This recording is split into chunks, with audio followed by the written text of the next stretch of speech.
Hello from Hollywood. I'm Martin Grove, welcoming you to our Screen Dollars podcast, Box Office Autopsy.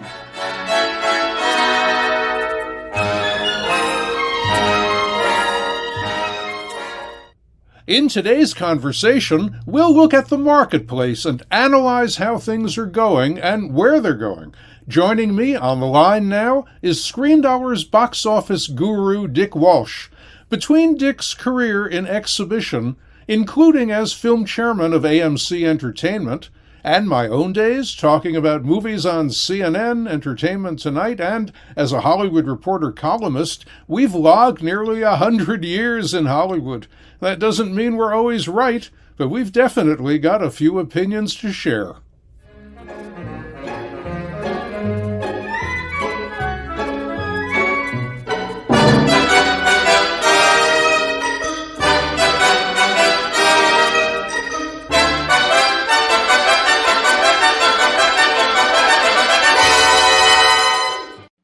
Well, Dick, it was a great Labor Day weekend, but hey, isn't this the holiday that isn't supposed to be good for box office? How did we wind up with over $83 million for Shang-Chi?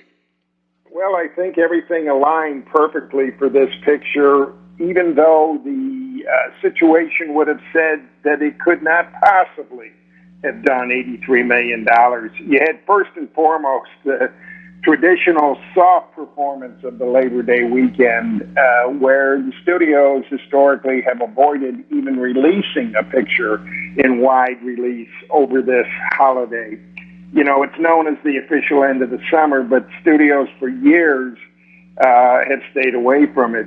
Secondly, the Delta variant of the COVID virus continues, the drumbeat continues, that it is spreading, that it is getting worse, and that you should really not be out in public, certainly seeing a movie with that going on. And then third, you had Hurricane Ida and its after effects ravishing the northeast and the southeast portion of the United States. And with all of that going against it, it did $83 million. Just remarkable. It's extraordinary, and of course, Disney and Marvel are obviously very, very happy. Again, the audience doesn't seem to really be worried about the Delta variant. The audience is worried about seeing the movies they want to see, and they come out to see them. It was interesting in the tracking, the best first choice demo for this movie, Shang-Chi, were men over 25. They were 17 points over the norm. And they turned out for this, so did younger men, which was the second best demo. So we've got a great action film here. We've got the director of the movie, Destin Daniel Cretton, talking about making it. Let's take a listen to how he explains it. Marvel Studios has a very unique way of working, and it is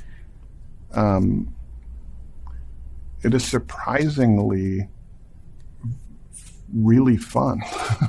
I mean, you could imagine that working on movies of this size would just feel like a lot of pressure and stress.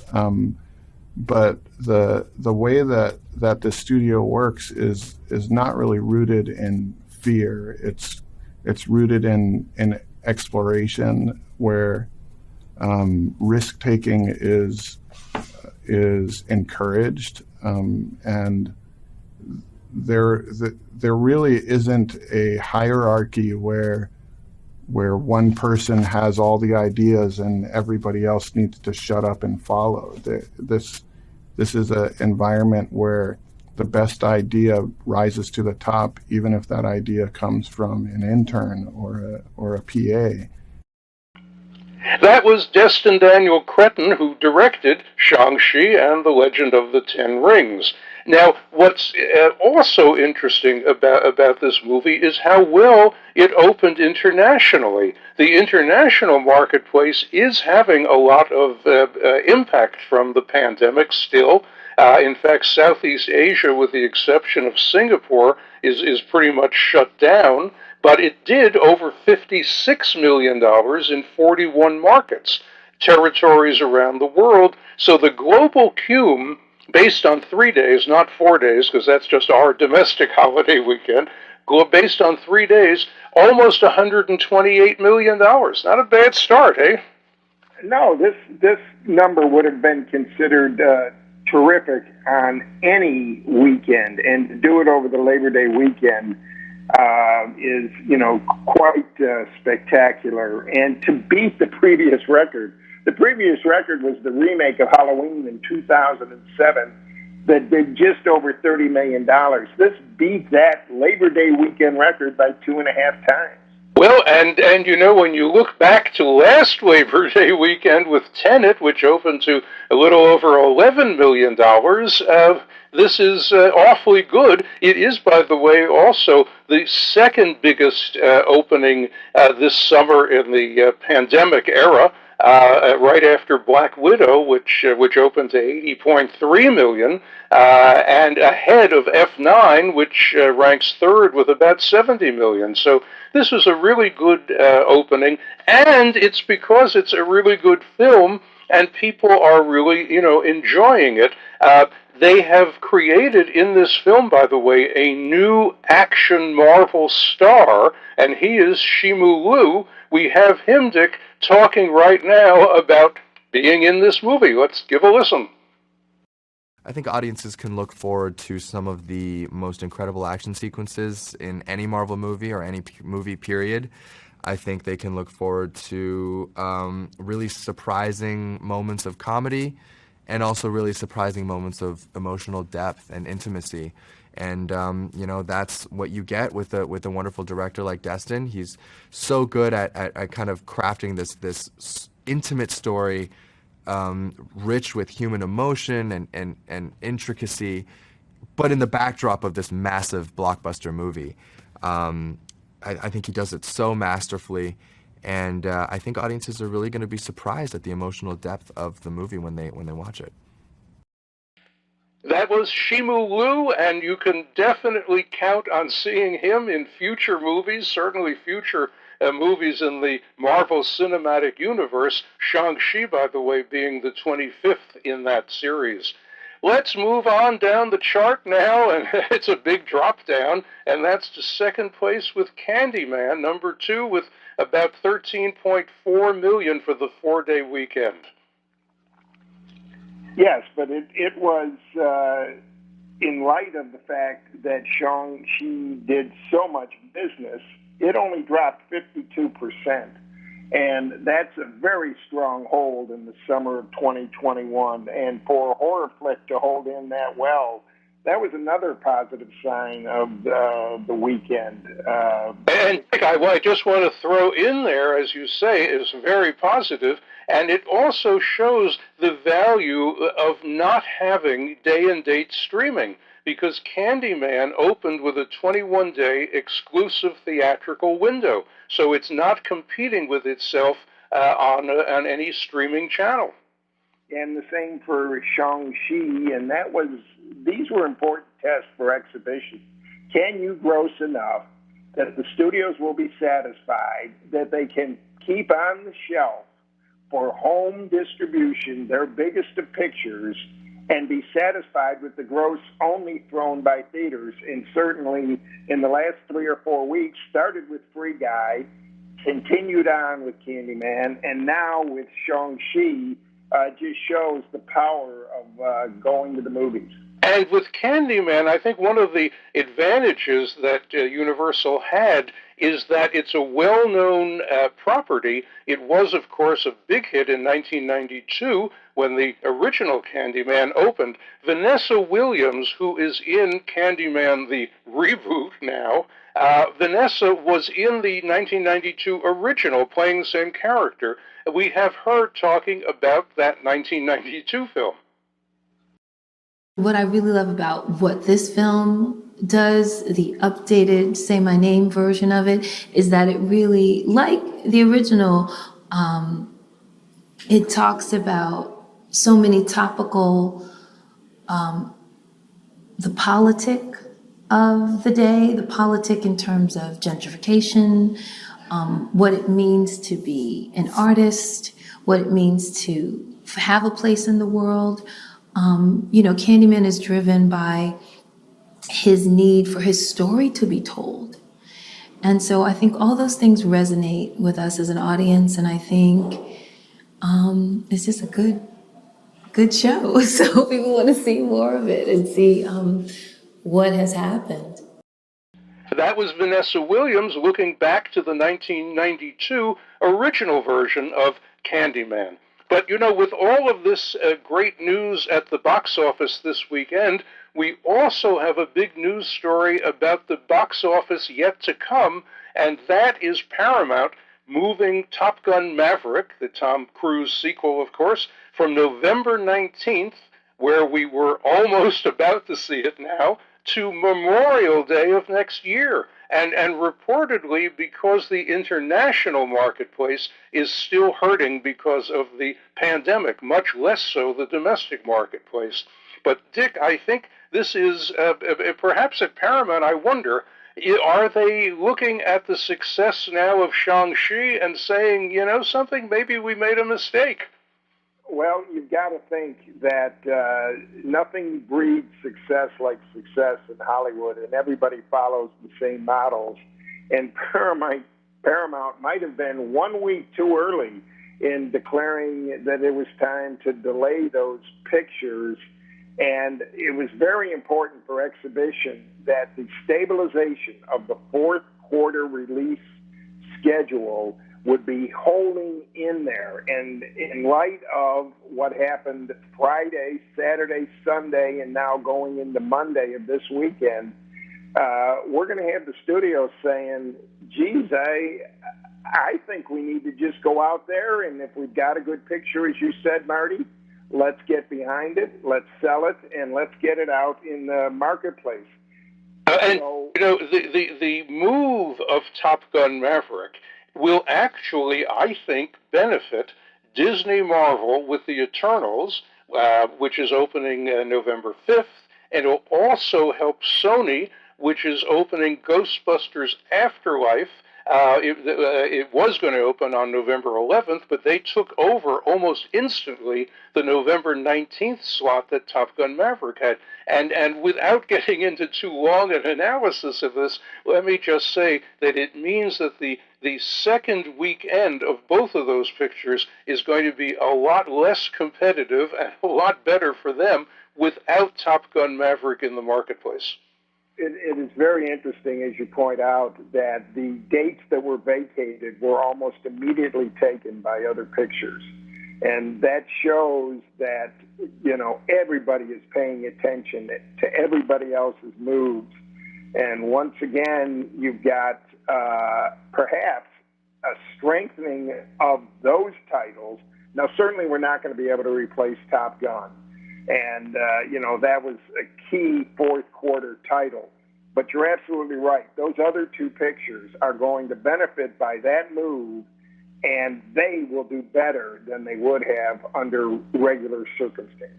And it's not official at all, but the buzz is that MGM is not changing the release date, not for No Time to Die, the 25th Bond episode. It's staying on October 8th, and I think that is a very important factor. Yes, you almost had a collapse here last week, as you point out, with the Paramount movement. The other studios were all bracing. What should we do? And then the latest Marvel hero comes along, saves the day, and now you've got MGM probably almost certainly saying, we're going out on October 8th. That's Absolutely. What we're going to do. I mean, this is the smart move. The smart move is not to do anything different. These films have all been delayed and delayed and delayed. I was looking through my photo files here, and we've got a poster for Top Gun Maverick opening. It said at the time, June of 2020. I mean, these pictures, after a time, don't they get stale? Well, I heard a joke this week in a bar that somebody said, it's Tom Cruise's Top Gun Maverick. Does that take place in a biplane? It's been so long since the first one was made. This is the sequel. When does this occur? So you're right. Some of this stuff is going to begin to get dated. Well, we'll watch and see. And speaking of watching and seeing, of course, there's always next weekend, which is great for us. It means we've got to come back and talk some more. And next weekend, there's one big film coming, and that's from Warner Brothers and New Line. It is an R-rated horror thriller called Malignant. It'll open at about 3,150 theaters. Now, this is an original, but it's from a director, James Wan, who's very well known for a series of big horror hits like The Conjuring, Annabelle, Saw, Insidious, as a director or as a producer. So there could be a following for him, but it's not tracking well. Any thoughts about what we're going to be looking at? Well, the weekend after Labor Day weekend is bad. The weekend after Labor Day is also bad, as people are just getting readjusted to the new schedules their lives go through as kids go back to school. So itself is not a very good weekend. Once again, this is now the 8th horror picture since July 2nd, 8th in 11 weeks. Candyman did work.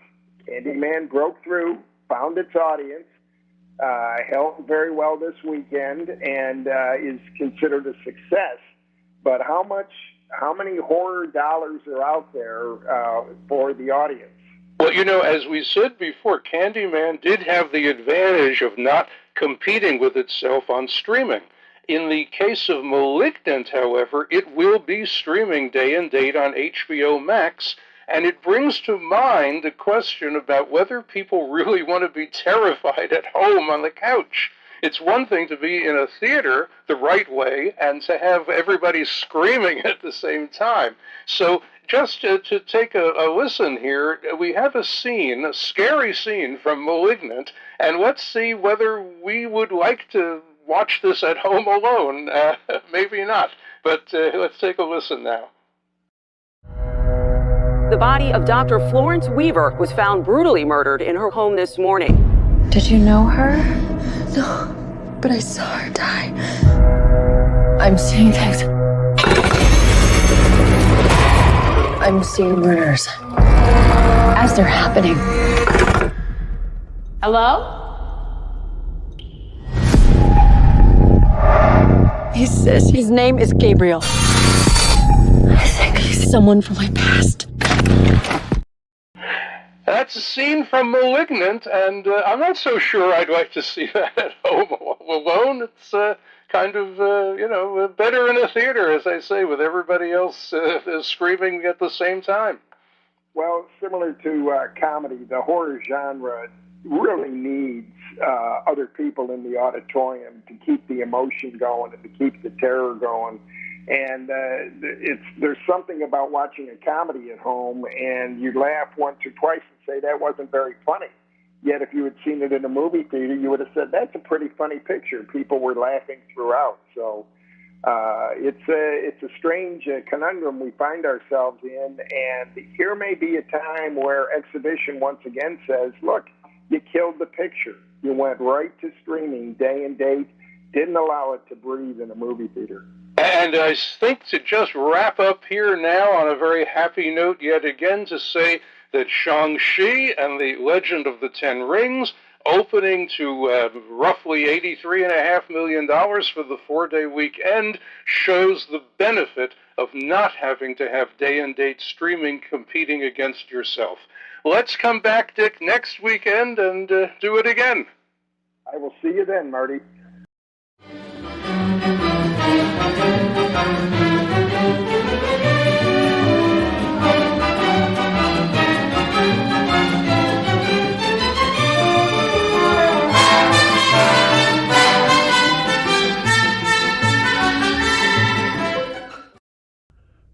Time now for our film flashback look at what was happening in Hollywood right around now, way back then. Let's set today's time travel dial for September 5th, 1902. There would never have been a 20th Century Fox if Darryl F. Zanuck and Harry Warner had gotten along better. When DFZ, as he became known, was born September 5th, 1902 in Wahoo, Nebraska, The movie business was just taking shape. Harry Warner and his three younger brothers, Albert, Sam, and Jack, opened their first theater in Newcastle, Pennsylvania in 1903, and by 1918 had a studio in Hollywood. One of their biggest assets after incorporating Warner Brothers Pictures in 1923 was Rin Tin Tin, a French dog brought back after World War I by a U.S. soldier. Zanuck, then a young writer, joined Warner Brothers in 1924, writing scripts that made Rinty a superstar. Zanuck became head of production and studio chief Jack Warner's right-hand man. But Harry, Warner Brothers chairman, controlled the purse strings from New York. After the 1929 stock market crash, movie-going was a great escape for people, helping Hollywood survive the early Depression years. By 1933, studios were slashing payrolls to stay alive. Employees' 50% pay cuts were to be restored by specific dates. It was DFZ who promised the Warner Brothers team when they'd get full pay again. Then Harry insisted on delaying full salaries. Tempers flared, and Zanuck quit his own $5,000 a week job. 3 days later, over breakfast at the Brown Derby, United Artists chairman Joe Skank told DFZ they should start their own production company with distribution through UA, and handed him a check for $100,000. It was signed by MGM chief Louis B. Mayer, who wanted to make his son-in-law William Getz a shareholder in the new venture and a Zanuck production executive. Mayer's boss at MGM was Lowe's president Nicholas Skank, Joe's brother, so taking in Getz meant they could do loan-out deals for MGM stars. The company's name, 20th Century Pictures, came after DFZ, an avid polo player, was knocked off his horse during a match and yelled that the other guy played like they did in the 19th century. His polo pal replied, "Let's call the company 20th Century." All went well until Zanuck discovered 20th's UA deal was paying 10% of the net, not the gross, as agreed. As luck had it, Fox Film Corp was in financial trouble at the time. Fox needed product, but had strong distribution, a 96-acre studio, and owned theaters. A 1935 merger created 20th Century Fox, a major player until Disney bought it as part of a $71 billion deal in 2019. Zanuck's 20th Century is now a Disney label with a brand new hit, Free Guy.